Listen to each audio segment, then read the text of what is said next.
E aí galera, tudo bom? Espero que vocês estejam bem por aí. E hoje a gente vai falar sobre o que vocês precisam verificar nos monitores. Vamos supor, eu quero comprar um monitor novo. Quais são as características importantes e relevantes que vão mudar a sua vida na hora de você comprar um monitor? E quais são as características que são só marketing, bullshit, useless, coisas completamente inúteis para as quais as empresas por aí fazem marketing e tal, e na verdade, né, só dinheiro jogado fora. Então depois da vinheta, a gente vai para os detalhes. Bom, eu acredito que vocês devem ter uma noção do que eu vou falar, mas assim, a primeira coisa é o tamanho. Por exemplo, eu sou uma pessoa que eu acho que telas de notebook de 14 polegadas são muito pequenas. Talvez seja porque eu tenho deficiência visual, né? Não tô usando óculos agora, mas eu sou ruim pra enxergar os negócios, então eu preciso de uma tela maior. Mas aí depende de qual é o objetivo de você. Por exemplo, você gostaria de jogar 24 polegadas, tá legal, dependendo de qual jogo que você vai jogar. Quanto mais resolução você quiser ter, maior também tem que ser essa tela. Porque se você tiver uma tela muito pequena, com uma resolução muito alta, as coisas vão ficar muito bonitas, muito pequenas. E você não vai enxergar nada, não vai adiantar de nada, você não vai conseguir usar o Windows porque você vai ficar com aquela telinha minúscula. Basicamente, veja primeiro qual que é o tamanho de tela que você quer, para depois definir qual é a resolução que você vai utilizar. Eu acho ideal você utilizar o Full HD em torno de 24 polegadas. E a partir de umas 30 polegadas, você começar a usar o 2K ou o 4K. Então, assim, Quad HD, Ultra HD, eu acho interessante você utilizar a partir de 30 polegadas. 27, talvez 27 polegadas o 2K e a partir de 30 polegadas o 4K. O 4K é muito difícil você encontrar um monitor, só se você realmente estiver gastando aí 10 mil reais, mas é muito difícil você encontrar um monitor que vai realmente ser grande o suficiente para justificar o 4K em jogo, em coisas normais do cotidiano. Se você for aí um designer gráfico e tal, aí eu acho que realmente vale a pena você investir numa tela top, mas para uso usual, assim, normal, cotidiano, eu realmente não acho que faça muita diferença. Eu tenho um monitor 4K e eu uso no Windows lá os 150%. Por quê? Porque basicamente as coisas ficam muito pequenas. Então, estou realmente utilizando o 4K? Acho que não. Então, é isso. Bom, a questão também da proporção de tela. Porque eu sou uma pessoa que não gosta de ultra widescreen. Eu uso monitores widescreen, não os ultra wide. Eu, sei lá, não curto quando vai jogar jogos aí, às vezes não tem a compatibilidade com o ultra wide. Eu não sou uma pessoa que edita vídeo com muita frequência. Quando eu edito vídeo, eu uso um monitor externo, que ele é USB-C, então eu tenho uma outra tela. E aí eu coloco as coisas, eu consigo dividir as coisas na minha cabeça por telas. Não consigo dividir um monitor ultra-wide em duas telas. Eu tenho problemas com isso. Então, assim, defina qual que é a proporção da tela também. Isso eu digo pra você saber o que você vai colocar no filtro, saber o que você quer pra você encontrar realmente um monitor que vai atender às suas necessidades. Bom, uma outra questão que eu acho que é pouco discutida é a questão dos tipos de painéis. O tipo de painel, ele vai te dar um norte do preço e da capacidade de tempos de resposta, de quantidade de hertz que aquele monitor vai poder te entregar. E basicamente a parte mais importante, né, que é realmente contraste, fidelidade de cor, essa parte realmente de visão, né? O que você vai enxergar. É o painel, né? O painel é a quantidade, é justamente essa parte aí iluminada, justamente o que vai fazer você ter uma experiência mais interessante ou menos interessante. Eu vou fazer um vídeo especificamente para falar de painéis, mas eu vou dar um resumo aqui para só dar uma pincelada. Hoje no mercado nós temos 3 tipos de painéis principais, que são o TN, o VA e o IPS. O TN é o painel mais barato. Ele é o painel que vai te entregar as maiores taxas de atualização, menores tempos de resposta, né? Quanto menor o tempo de resposta, maior a velocidade, né? Então, vai ser basicamente aquele monitor voltado para gamer. O cara que precisa daquele pixel certinho, daquele tempo de resposta mínimo ali, porque vai acertar no pixel XPTO, porque o personagem do inimigo tá passando e tal, é justamente para aquela galera mais gamer. Só que, quais são os problemas desse painel? Ele não vai te entregar uma cor viva. Você pode ter um painel TN com boas cores? Pode, você vai gastar mais. Só que se você tivesse um bom painel VA, você teria cores melhores ainda. Então essa é a ideia. Quando a gente pega aí painéis TN, ele vai ter muito mais foco em tempo de resposta, em taxa de atualização, e você não vai ter um bom ângulo de visão. Ou seja, eu tenho aqui um monitor que tem um painel IPS.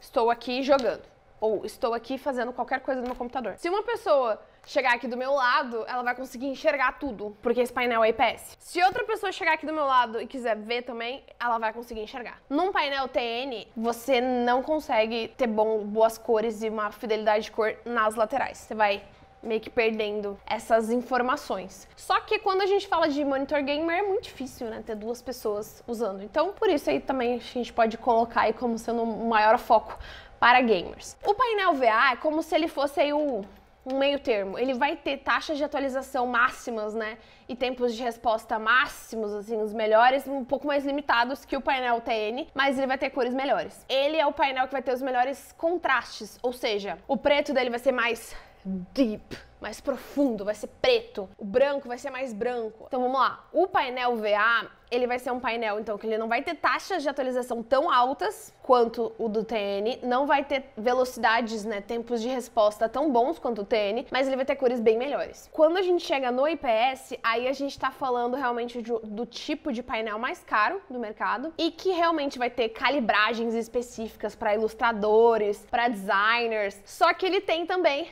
taxas de atualização menores ainda que o VA e menores ainda em também tempos de resposta. Pensando agora nesses conceitos que eu falei, nessas características dos painéis, a gente tem que pensar o seguinte: taxa de atualização. Qual é a taxa de atualização que eu quero? Ah, eu não vou jogar.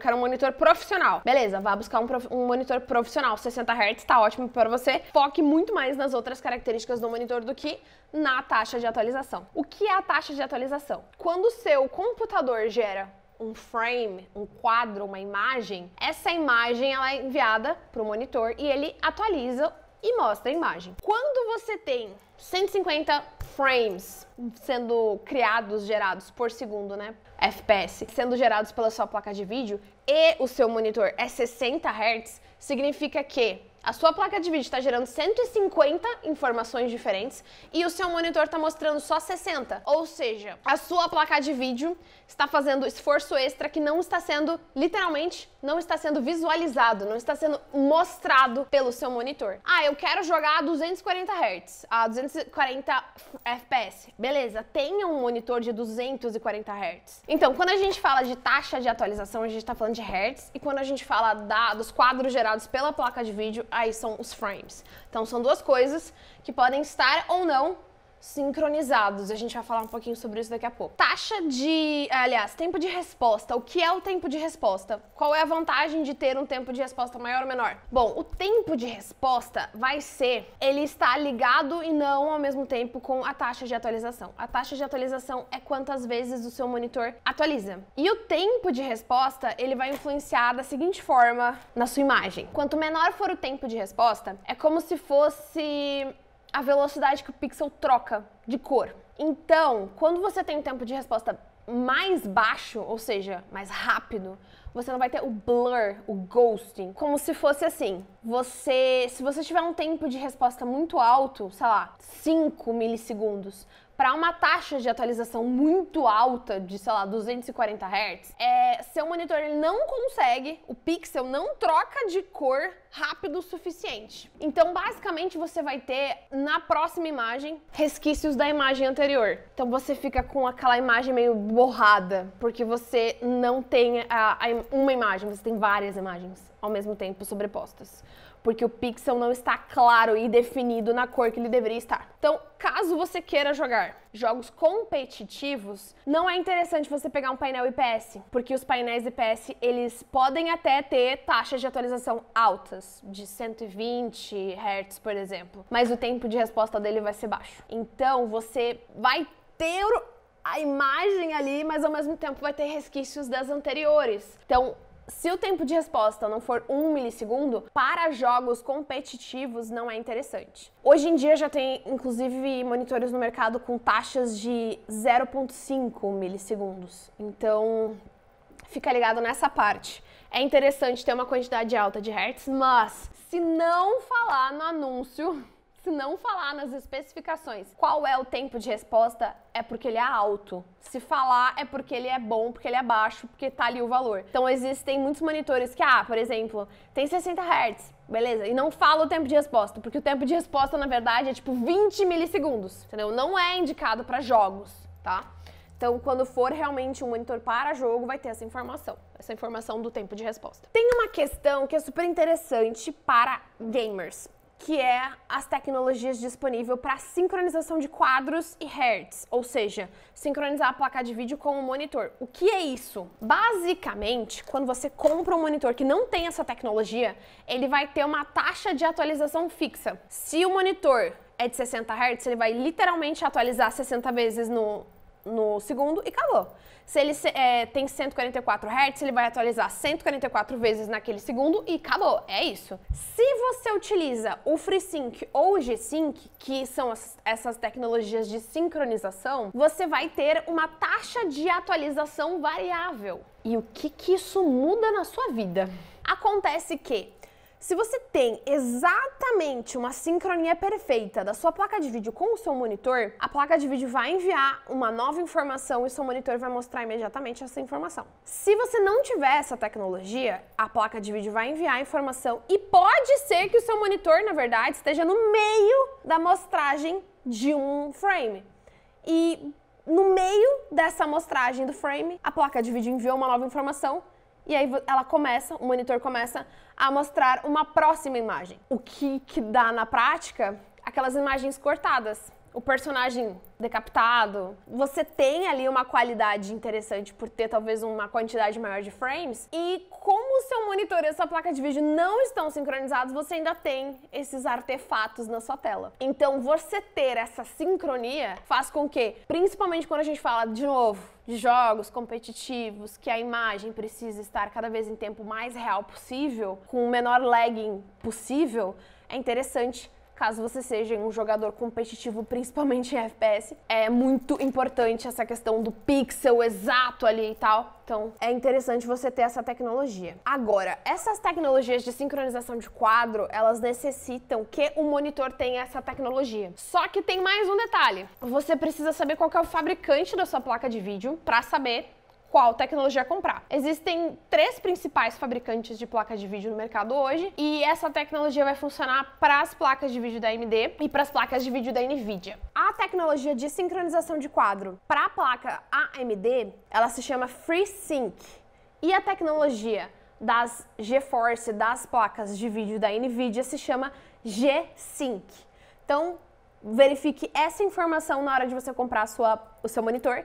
A placa de vídeo ela já vai ter automaticamente a tecnologia, então você não precisa se preocupar. Se a sua placa de vídeo for AMD, compre um monitor com FreeSync. Se a sua placa de vídeo for NVIDIA, compre o seu monitor com a tecnologia G-Sync. Existem mais 2 questões que eu gostaria de falar, que é a quantidade de nits. Quanto maior for a quantidade de nits, mais luz o seu monitor consegue gerar. E aí, onde que é a vantagem? É quando você, por exemplo, estiver num ambiente muito claro. Eu, por exemplo, aqui, tô com 3 luzes na minha cara. 4 luzes na minha cara. E eu consigo enxergar tudo que tá acontecendo aqui no meu monitor, porque ele manda tanta luz que compensa esse ambiente mais claro. Quando a gente tem um monitor que não tem tantos nits, significa que você vai ter uma situação um pouquinho diferente. Você vai acabar não enxergando o que está na tela e você precisa escurecer o ambiente. Então essa seria a vantagem e você vai ter daí, né, claro, quanto mais nisso, melhor você vai enxergar de um modo geral. E os monitores, eles vão ter sempre a calibragem. Então se você compra um monitor muito claro, você, putz, não quero tanta luz agora, oh meu Deus, sou um vampiro. Você pode baixar temporariamente e aumentar quando você realmente precisar. É interessante ter. Verifique então essas características. Existem algumas coisas que são interessantes de se ter no monitor, mas não são imprescindíveis. Depende, claro, das suas necessidades, mas seriam então o ajuste de altura. Existe tanto o ajuste de altura como a rotação. Então, alguns monitores eles só vão ter o ajuste de altura. Verifique aí se de repente você for um developer e quer virar ele, se ele realmente tem essa rotação que você precisa. Existe também alguns monitores que vão ter a furação VESA, para você conseguir colocar naqueles suportes que você coloca na mesa. E aí você pode ter 2 monitores e tal, botar aqueles braços hidráulicos. Hidráulico não, né? Bom, vocês entenderam, aqueles suportes para botar mais 2 monitores ou mais. Mas normalmente esses suportes, eles precisam que o monitor tenha as furações VESA. Então, caso você queira usar esses suportes, é interessante que o seu monitor já tenha. Outra questão também que alguns monitores têm, que eu uso no monitor que eu tenho, que tem isso, é um hub USB. Então, caso, né, você tenha bastante periférico, queira colocar bastante coisa, pendrive também é bem fácil de colocar, é interessante, talvez não seja útil para você, mas tá aí uma tecnologia, né, um acessório aí que pode existir ou não no seu monitor. Bom, quando a gente fala de tecnologias inúteis, existem 3 coisas que eu queria pontuar aqui, que a primeira é quando eles colocam, tipo, Blue Light Filter. Eu acho inútil. Aí pode chegar alguém aqui nos comentários e falar: ai, mas é porque quando tem isso, ele tem uma tecnologia XPTO. Cara, você vai lá no monitor, coloca ali RGB, tira toda a luz azul e é feliz. Acabou. Você pode fazer essa configuração manualmente. Não compre um monitor só porque ele tem isso. Outra questão é que existem alguns monitores gamers que eles, tipo, tem mira no monitor. Eu acho um negócio bem tosco. Mas eu não jogo jogo de FPS, então eu acho que é muito mais a ver, assim, se a pessoa vai realmente usar, se a pessoa acha interessante. Eu nunca vi ninguém usando. Se você usa, se você tem um monitor com esse negócio e você usa, bota aqui embaixo nos comentários e me manda um vídeo no direct, tá bom? Que eu venho aqui e falo, gente, é útil, conheci uma pessoa e tal, e até começa a fazer propaganda positiva desse negócio. Mas eu acho inútil. E por fim, mas não menos importante, luzes. Qual é a luz importante de um monitor? É a da tela. É a do painel. O que me adianta enfiar um RGB colorido atrás do monitor? Eu não vou olhar pra isso. Então, assim, a partir do momento que eles começaram a colocar RGB no monitor, na parte de trás do monitor, que normalmente fica, tipo, pra uma parede, ninguém vai olhar pra isso. Encarece o valor do monitor. Ai, mas ele é gamer. Ele é gamer se ele for um monitor com altas taxas de atualização, baixos tempos de resposta, um painel legal e, tipo, resolver a treta da frente aqui, ó, que você tá enxergando. Agora, o que tá pra trás, ninguém vai enxergar. Se tiver algum RGB na frente, ele vai te irritar, porque ele vai chamar mais atenção, aquele negócio trocando de luz e tal, aqueles efeitos, tal, balada, e vai ser também inútil, você vai desligar. Então, assim, terminamos esse vídeo, então, falando que, por favor, não, diga não ao RGB no monitor. Até o próximo vídeo.